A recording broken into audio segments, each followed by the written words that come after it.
সবাইকে জয় যিশু। আমাদের মহান প্রেমময় পিতা প্রভু যীশু খ্রিস্টের নামে আমি সবাইকে স্বাগত জানাই। আসুন আমরা ঈশ্বরকে ধন্যবাদ করি এবং তার বাক্য পাঠে আসি। আমি আজকে যে বিষয়ের উপরে বাক্য পাঠ করব বা আমরা বাইবেল থেকে শিক্ষা লাভ করব তা হচ্ছে প্রার্থনা। আজ আমরা প্রার্থনা বিষয়ে শিখব। প্রার্থনার বিষয়ে আমাদের মনে অনেক প্রশ্ন থাকে, যেমন কিভাবে প্রার্থনা করব, কখন প্রার্থনা করব, কতবার করব, কেন করব, অনেক বিষয়ে আমাদের প্রশ্ন থাকে।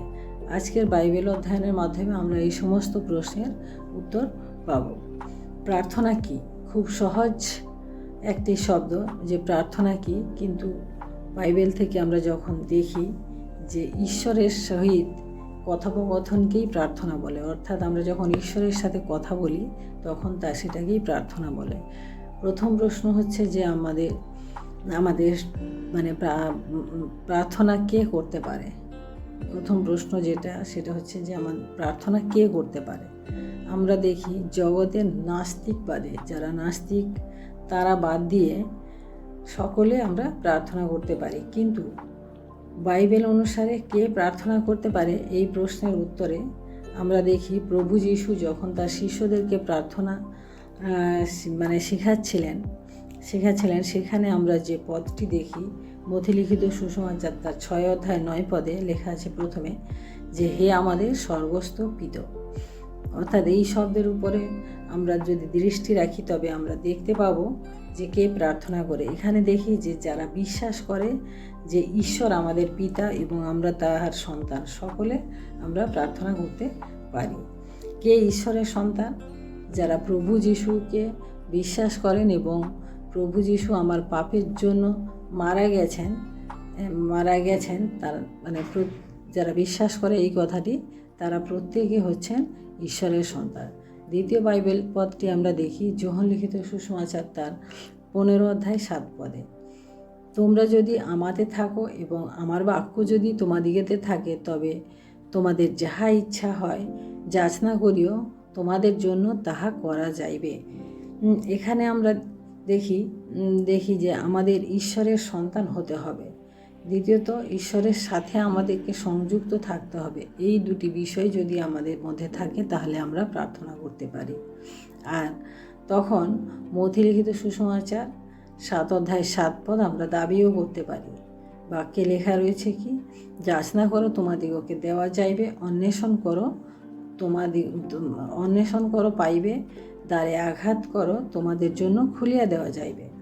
অর্থাৎ এখানে আমরা যারা ঈশ্বরের সন্তান, যারা ঈশ্বরের উপর আমরা বিশ্বাস করি, যারা আমাদের বিশ্বাস করি যে প্রভু যীশু আমাদের জন্য মারা গেছেন, আমার পাপের জন্য মারা গেছেন, আমরা প্রত্যেকে প্রার্থনা করতে পারি। প্রার্থনা কিভাবে করব? এই প্রশ্নটা অনেকের মধ্যে থাকে। অনেকে জিজ্ঞাসা করেন যে কিভাবে প্রার্থনা করতে হবে। বিশেষ করে যারা নতুন প্রভুকে বিশ্বাস করেন তারা তো করবেনই। কিভাবে প্রার্থনা করব এই বিষয়ে আমরা বাইবেলের পদ থেকে দেখি মথিলিখিত সুসমাচার তার 21 অধ্যায় 22 পদে, আর তোমরা প্রার্থনায় বিশ্বাসপূর্বক যাহা কিছু যাচনা করিবে সে সকলই পাইবে। বিশ্বাস খুব গুরুত্বপূর্ণ একটি বিষয়। যখন আমরা প্রার্থনা করব তখন আমাদের এটা বিশ্বাস করতে হবে যে যাহা কিছু আমরা যাচনা করছি তা ঈশ্বর আমাদের জন্য করবেন বা দিবেন। এই একই বিষয় আমরা যাকবের পুস্তকে দেখি 1 অধ্যায় 6 পদে দেখি যে কিন্তু যে বিশ্বাসপূর্বক যাচনা করে সে বিশ্বাসপূর্বক যাচনা করুক, কিছু সন্দেহ না করুক, কেননা যে সন্দেহ করে সে বায়ুতাড়িত বিলড়িত সমুদ্র তরঙ্গের তুল্য। অর্থাৎ যখন প্রার্থনা আমরা করব তখন সন্দেহ করব না, হবে কি হবে না, উত্তর পাবো কি পাবো না। বাক্যে আরও বলে যে সন্দেহ করে তাকে বায়ুতাড়িত বিলড়িত সমুদ্র তরঙ্গের সাথে তুলনা করা হয়েছে। তাই যখন ঈশ্বরের কাছে কিছু চাই যেন বিশ্বাসের সাথে আমরা চাই। আমরা আরেকটি বাইবেল পদ দেখি যাকব তার 4 অধ্যায় 3 পদে, যাচনা করিতেছ তথাপি ফল পাইতেছ না, কারণ মন্দভাবে যাচনা করিতেছ, যেন আপন সুখাবিলাসে ব্যয় করিতে পারো।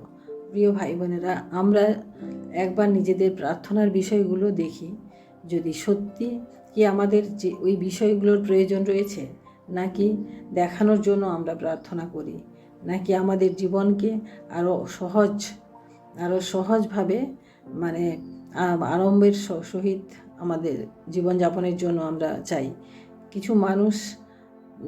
কিছু মানুষ অনেক বড় ঘর ঈশ্বরের কাছে যাচনা করে, অনেক সময় অনেক বড় কি বলে যে আমার অনেক বড় বাড়ি লাগবে, অনেক বড় গাড়ি লাগবে, কিন্তু আমরা দেখেছি সেখানে একজন বা দুজন মানুষ বসবাস করেন। কিন্তু তাদের করতে হবে এই কারণে যে পাশের বাড়ির লোকের বাড়িটা বড় রয়েছে। অনেক সময় আমরা যুবক যুবতীরা প্রার্থনা করি, প্রভু এই মেয়েটি আমার জন্য চাই বা এই ছেলেটি আমার জন্য চাই, কিন্তু আমরা ঈশ্বরের ইচ্ছাকে দেখি না, কারণ ঈশ্বর তার ইচ্ছা আমাদের জীবনে পূর্ণ করেন। মথিলিখিত সুসমাচার তার 6 অধ্যায় 7 পদে আমরা যদি দেখি, আর প্রার্থনাকালে তোমরা অনর্থক পুনরুক্তি করিও না, যেমন জাতিগণ করিয়া থাকে, কেননা তাহারা মনে করে বাক্য বাহুল্যে আমাদের প্রার্থনার উত্তর তাহাদের প্রার্থনার উত্তর পাইবে। অর্থাৎ আমরা যখন প্রার্থনা করি একই বিষয় যেন আমরা বারবার না করি, বা আমরা যেন একই বিষয়ের উপরে খুব গুরুত্ব দিয়ে চিৎকার করে অন্যকে শুনিয়ে যেন আমরা না করি। মথিলিখিত সুসমাচার তার 6 অধ্যায় 5 পদে এটা লেখা আছে, আর তোমরা যখন প্রার্থনা করো তখন কপটীদের ন্যায় করিও না, কারণ তাহারা সমাজগৃহে পথের পরে দাঁড়াইয়া লোক দেখানো প্রার্থনা করিতে ভালোবাসে। আমি তোমাদিগকে সত্য বলিতেছি, তাহারা আপনাদের পুরস্কার পাইয়াছে। পিতা, আমরা ঈশ্বরের কাছে যখন প্রার্থনা করি ঈশ্বর তা শোনেন। পিতামাতা কখনো বাচ্চার শব্দ শুনতে পায় না, তাই আমাদের বাচ্চারা যখন আমাদেরকে কিছু যাচনা করে বা কিছু আমাদের কাছে চায়, তখন আমরা কিন্তু তাদের কথাটা আমরা সহজে বুঝতে পারি, তাদেরকে বারবার বলতে হয় না। আমরা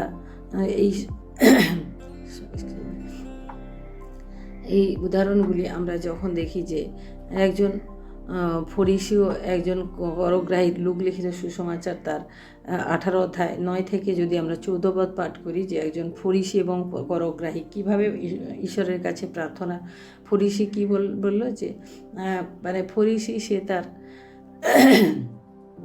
প্রার্থনার সঙ্গে সে ঈশ্বরকে এটা বললো যে আমি তোমাকে এই দিয়েছি, এই করেছি, কিন্তু করগ্রাহী সে তার নিজের অপরাধের জন্য সে দীনতা সহকারে, নম্রতা সহকারে সে প্রার্থনা করেছিল। তাই আমাদের প্রার্থনা নম্রতা থাকা দরকার। প্রার্থনা এটা হওয়া দরকার যে প্রভু আমি এর যোগ্য নই, যদি তোমার ইচ্ছা হয় তবে তুমি দাও। আমরা লুক লিখিত সুসমাচারে আমরা যেরকম বিধবার 18 অধ্যায় 1 থেকে 8 পদ পাঠ করলে যে আমরা বিধবার ন্যায় দেখি না, বিধবা বারবার সে তার ন্যায় বিচার চেয়ে প্রার্থনা করছে, অর্থাৎ তার প্রার্থনাটা বৈধ ছিল, কারণ তার ন্যায় বিচারের প্রয়োজন রয়েছিল। তাই সে ঈশ্বরের কাছে বিচারকর্তার কাছে সে বারবার করছিল, যাতে বিচারকর্তা তার প্রার্থনা উত্তর দেন, কারণ বিচারকর্তা তার প্রার্থনা শুনছিল না, তাই সে বারবার করছিল। আমরা গীত লিখিত সুসমাচার 66 অধ্যায় 18 পদ যদি পাঠ করি, তখন দেখি, যদি চিত্তে অধর্মের প্রতি তাকাইতাম তবে প্রভু শুনিতেন না। অর্থাৎ এখানে ঈশ্বর দাউদ বলেন যে যদি অধর্ম থাকতো আমার মধ্যে, তাহলে ঈশ্বর আমার প্রার্থনা শুনতেন না। তাই আমরা যখন প্রার্থনা করব, তার আগে আমাদেরকে দেখে নিতে হবে যে আমার জীবন দ্বারা কোনো যদি ভুল হয়ে থাকে, কোনো অপরাধ হয়ে থাকে, যদি কোনো পাপ থেকে থাকে, তাহলে আমরা যেন ঈশ্বরের কাছে তা ক্ষমা চেয়ে তারপরে আমরা প্রার্থনা করি। তৃতীয়ত হচ্ছে আমরা কখন প্রার্থনা করব। আমরা 1 থেসলোনিকীয় তার 5 অধ্যায় 17 পদ আমরা যদি পাঠ করি, তাহলে এখানে লেখা আছে কি, যে অবিরত প্রার্থনা করো, অর্থাৎ নিরন্তর প্রার্থনা করতে হবে। এখন প্রশ্ন কিভাবে আমরা নিরন্তর প্রার্থনা করব। আমরা প্রার্থনা, তাহলে কি আমাদেরকে সারা দিন সারা রাত্রি প্রার্থনার মধ্যে ঘরে বসে থাকতে হবে? এটা কিন্তু এরকম বিষয় নয়। আমাদেরকে নিরন্তর প্রার্থনা করতে হবে যে আমরা যে কোনো জায়গায় যে কোনো সময়ে আমরা ঈশ্বরের সাথে কথা বলতে পারি, কারণ ঈশ্বরের সাথে প্রার্থনা হচ্ছে আমাদের মনের সংযোগ। অর্থাৎ আমি ঈশ্বরের প্রতি কতটা আমি এই মনকে আমার সংযুক্ত রেখেছি সেটা আমাদেরকে দেখতে হবে। তাই অবিরত প্রার্থনা। আপনি যখন অফিসে কাজ করছেন, আপনার কাজটা করার আগে আপনি ঈশ্বরকে বলুন যে প্রভু আমি এই কাজটাই করতে যাব, যে তুমি আমাকে সাহায্য করো। আমরা যখন রাস্তাঘাটে যাই তখন আমরা যে বেরোনোর আগে আমরা যেন ঈশ্বরকে বলতে পারি যে প্রভু আমি বেরোচ্ছি, তুমি আমার সহবর্তী থাকো। এই যে কথাবার্তাগুলি, এই যে ছোট্ট ছোট্ট বিষয়গুলি যেগুলো আমরা গুরুত্ব দিই না, কিন্তু এই সমস্ত হচ্ছে আমাদের প্রার্থনা। আমরা কখন করব? আমরা তবে বিশেষ একটা বিষয় আমাদেরকে মনে রাখতে হবে যে আমাদের কিছু সময় আমাদেরকে স্থির করতে হবে যে আমরা সকালে উঠে প্রার্থনা করব বা দুপুরে করব বা রাতে প্রার্থনা করব। আমাদের এই বিষয়গুলি, এই সময়গুলিকে আমাদের একটা নির্দিষ্ট করতে হবে যেখানে আমি বসে ঈশ্বরের বাক্যও পাঠ করতে পারবো এবং আমাকে একটু শান্ত মনে আমি প্রার্থনা করতে পারবো, ঈশ্বরের কাছে প্রার্থনা।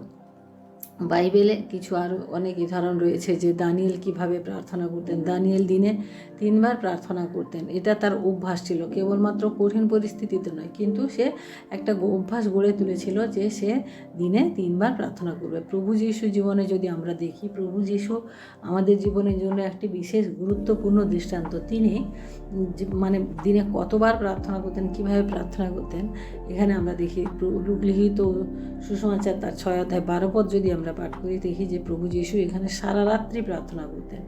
মার্ক লিখিত সুসমাচার 1 অধ্যায় 35 পদে দেখলে, যেখানে পাঠ করলে দেখবো আমরা প্রভু যীশু ভোরবেলায় প্রার্থনা করতেন। আর মার্ক লিখিত সুসমাচার 6 অধ্যায় 46 পদ দেখলে প্রভু যীশু সন্ধ্যেবেলায় প্রার্থনা করতেন। লূকা লিখিত সুসমাচার তার 5 অধ্যায় 16 পদ যদি আমরা দেখি যে প্রভু যীশু দিনের বেলায় প্রার্থনা করতেন। যোহন লিখিত সুসমাচার তার 11 অধ্যায় 41 পদ দেখি যে তিনি কোনো অলৌকিক কাজ শুরু হওয়ার আগেই প্রার্থনা করতেন। আর যোহন লিখিত সুসমাচার 14 অধ্যায় 23 পদে দেখি যে অলৌকিক কোনো আশ্চর্য কাজ, মিরাকেল কাজ সমাপ্ত হওয়ার পরে তিনি প্রার্থনা করতেন। চতুর্থত আমরা দেখি যে প্রার্থনা কোথায় করব। আমরা মধ্যলিখিত সুসমাচার তার 6 অধ্যায় আমরা 6 পদে আমরা দেখি যে প্রার্থনা আমরা কোথায় করব। মধ্যলিখিত সুসমাচার 6 অধ্যায় 6 পদ আমি পাঠ করেছি আপনাদের জন্য।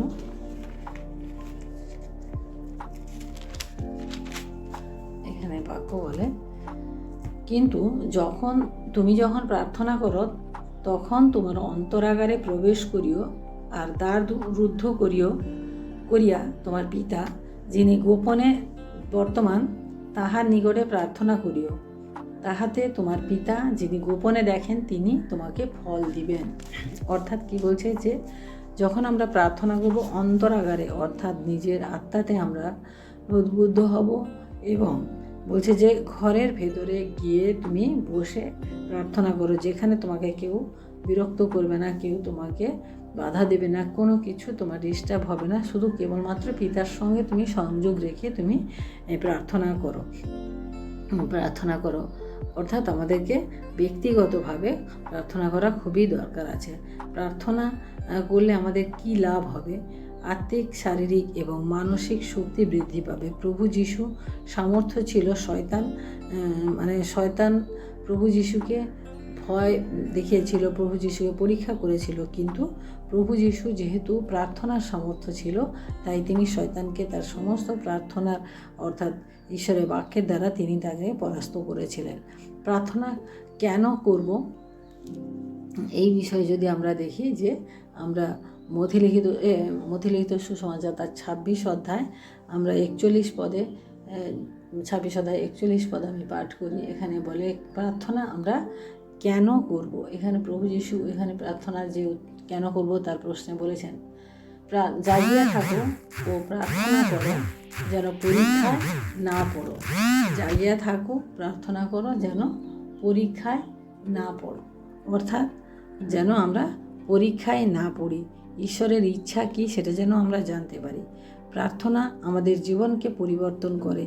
জোনা নিনবী শহরকে বাঁচিয়েছিল। জোনা যখন প্রার্থনা করেছিল তখন সেই নিনবী শহরকে বাঁচিয়েছিল। আমরা হিজকিয়া রাজাকে দেখি যে তিনি তার জীবনের বয়স 15 সাল বাড়িয়েছিলেন। তিনি যখন প্রার্থনা করেছিলেন ঈশ্বরের কাছে, যখন আমরা দেখি যে তিনি ঈশ্বরকে প্রার্থনা করে, ঈশ্বরের দূত তাকে নেওয়ার জন্য এসেছিল, কিন্তু তিনি ঈশ্বরের কাছে প্রার্থনা করেছিলেন কারণ তিনি আরও কিছুদিন এই জগতে থাকতে চেয়েছিলেন এবং তার জন্য তিনি তার জীবনের 15 বছর তিনি বাড়িয়েছিলেন। হান্না প্রার্থনা করে তার নিঃসন্তান জীবনকে সে তার সন্তান পেয়েছিলেন। আমরা ইস্টেরকে দেখি, তিনি 3 দিন ধরে প্রার্থনা করেছিলেন যে তার নিজের জাতিকে, সমগ্র জিহুদি জাতিকে তিনি রক্ষা করেছিলেন শয়তানের হাত থেকে। আমরা প্রার্থনা না করলে আমাদের কি হবে? প্রথম শমূয়েল তার 2 অধ্যায় 12 অধ্যায় 23 পদে পাঠ করে, যদি আমরা প্রার্থনা না করি তো ঈশ্বরের বিরুদ্ধে আমরা পাপ করি। কতদিন আমরা প্রার্থনা করিনি, এমন অনেক দিন আমাদের জীবনে চলে গেছে। তার জন্য আমাদের ঈশ্বরের কাছে ক্ষমা চাই। আজকে আসুন আমরা ঈশ্বরকে ধন্যবাদ দিই যে তিনি আমাদেরকে এই সুন্দর বাক্য তিনি আমাদেরকে শিক্ষা দিলেন। অর্থাৎ আমরা যখন প্রার্থনা করব তখন আমরা যেন ঈশ্বরের সাথে আমাদের হৃদয়কে, আমাদের মনকে একাত্ম করতে পারি। অর্থাৎ প্রার্থনা হচ্ছে আমাদের জীবনের আত্মিক খাদ্য, কারণ ঈশ্বরের সাথে কথোপকথন, আমাদের সমস্ত প্রয়োজন যিনি মেটান সেই ঈশ্বরের সাথে আমাদেরকে কথা বলা হচ্ছে আমাদের প্রার্থনা। তাই আসুন আমরা ঈশ্বরকে ধন্যবাদ দিই। আমি প্রার্থনা করি। Hallelujah, hallelujah, hallelujah. মহান প্রেমময় পিতা, তোমার মহানামে ধন্যবাদ প্রশংসা করি প্রভু। আজকের এই সুন্দর সময়, সুন্দর বাক্যের মধ্য দিয়ে প্রভু তুমি আমাদেরকে পরিতৃপ্ত করেছো প্রভু, তাই তোমায় ধন্যবাদ করি প্রভু তোমায় ধন্যবাদ করি প্রভু গো। আজকে আমরা যে প্রার্থনার বিষয়ে পাঠ করলাম প্রভু গো, সেই বিষয় যেন আমরা মনে রাখতে পারি এবং আমরা আমাদের নিজেদের জীবনে প্রভু এগিয়ে চলতে পারি। প্রভু তুমি সাহায্য করো, আমরা যেন প্রতিনিয়ত যেন একটা প্রার্থনার অভ্যাসও গড়ে তুলতে পারি প্রভু। তুমি দয়া করো, অনুগ্রহকারী ঈশ্বর, তোমার ইচ্ছা আমাদের জীবনে তুমি সিদ্ধ করো। শুধু আমাদের ইচ্ছা নয়, আমাদের যাচনা নয় প্রভু, তোমার যা ইচ্ছা তুমি তা আমাদের জীবনে সিদ্ধ করো। ধন্যবাদ, মহিমা, গৌরব, প্রশংসা তোমাকে দিয়ে এই বিনতি প্রার্থনা চাই আমাদের মহান প্রেমময় পিতা প্রভু যীশু খ্রিস্ট তোমারই নামে, আমেন। সবাইকে জয় যীশু।